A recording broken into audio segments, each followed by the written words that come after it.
Hi mga kainday, ito na naman ang inday nyo, gumagayak na naman at susundo na ako ng dalawa kong alaga. Pero ang kungkong ko mauuna na yan umuwi dito sa bahay, pero kami ni Popo, may iwan pa kami doon sa mall. Kasi maglalakad-lakad muna kami, parang exercise niya, para yung tuhod niya magkaroon ng exercise.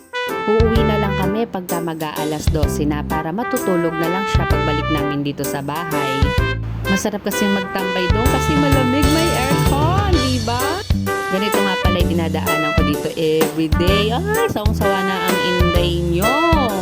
Lagi na lang lakad ng lakad.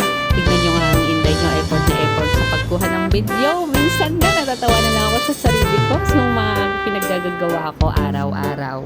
Tingnan nyo, si Yorme napunta pa dito sa Hong Kong, pati Hong Kong pinapalinis na. Very good, Yorme! Oh, tingnan nyo, aaura pa ang inday nyo. Oh, whole body, nasalamin.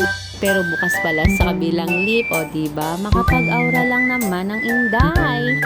Malapit na nga pala ako sa pupuntahan ko sa second floor. Doon sila kumakain kasi sa Victoria Harbor.